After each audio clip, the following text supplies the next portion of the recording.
Welcome to Tate Talk. I'm your host, Professor Tate, and today I'm going to be revisiting a player that I had dove into earlier in the year, that being Jalon Walker.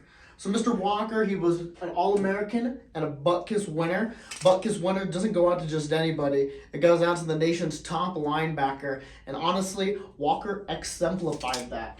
So we can see here, he had over the course of the season, he had 61 total tackles, 38 solo, 28 assisted, 6.5 sacks, 2 forced fumbles, 2 pass deflections, and this big boy is measuring in at 6'2", 245 pounds.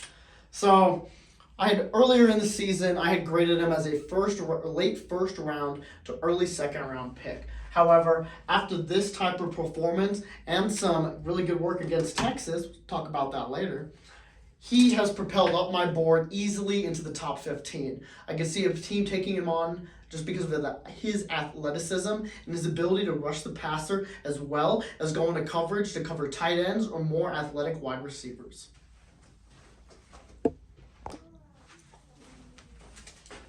All right, one of the best games this season that highlighted his full ability as a defender would be against Texas the first time. So he had 8 total tackles, all solo, 3 sacks, and 1 fumble recovery. He was against Kelvin Banks, who is arguably one of the best tackles in this draft. He put him on ice skates all game long, as well as the Texas offensive line.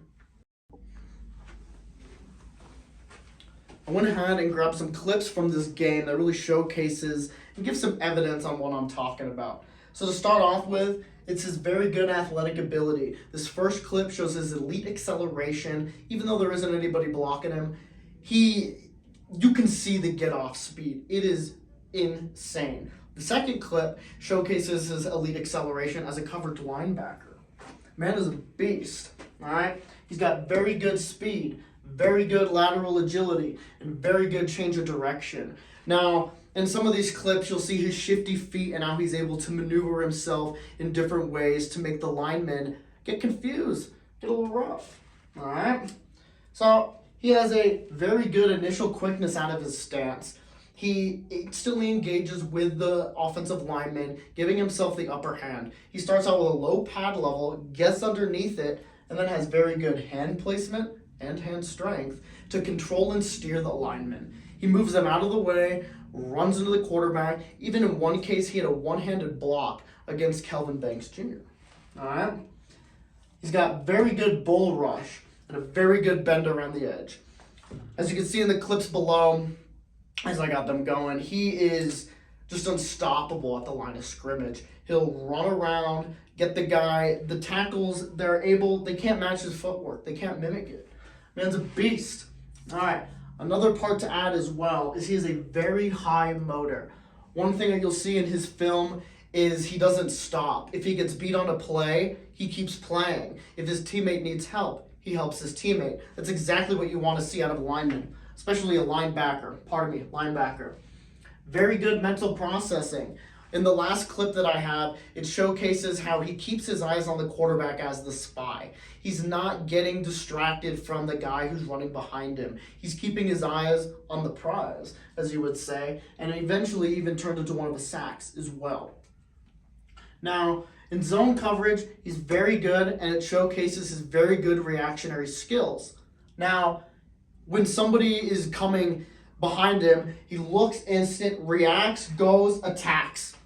All right, that's what you want to see out of a linebacker. Very good tackling. This man is a tackling machine. Once you're wrapped up in his grasp, good luck getting out of it. He wraps him up and pulls him down, and even one time got a sack on the quarterback on the ground, grabbed his ankle, got him. All right, perfect. Another thing that's important to remember as well is when he is blitzing, sometimes he'll keep his hands up to create, to get a pass deflection. All right, so sitting like this and like this, come back, go up, hands up high, hands up high, hands up high.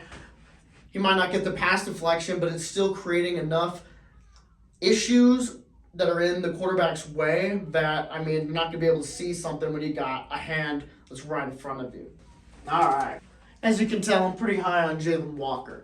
I think he's a top 15 pick compared to my previous view at the beginning of the season, where I thought he was a late first to early second rounder. One of my critiques in that is I thought he needed to work on his pass rushing, and I mean, he did. He knocked it out of the park that second half of the season, consistently creating headaches for offensive linemen, and as well going into coverage to attack tight ends or wide receivers, even running backs, any of them. So the thing that excites a lot of teams is his versatility. He can go from rushing the quarterback one play to going into coverage the next without skipping a beat. Like I said, I think he's a top 15 pick. However, I could see him sneaking into the top 10 due to his versatility and a team falling in love with him. We saw that a couple years ago with Jalon Walker and Aiden Hutchinson. The Jaguars fell in love with Trayvon's athleticism and the upside with that, and that's why they took him. I could easily see another team falling in love with Jalon Walker's upside and athleticism and taking him with a higher pick than, top 15. Well, guys, I want to thank you for coming along on this journey with Tate Talk Revisited with Professor Tate. I hope you enjoyed. Remember to like, comment, share, subscribe. And if you enjoyed the video, go show it to your friends. I'd love to get the word out there and show more people and teach more people about different evaluations, different players, and all that fun jazz going into NFL season. Thank you, guys.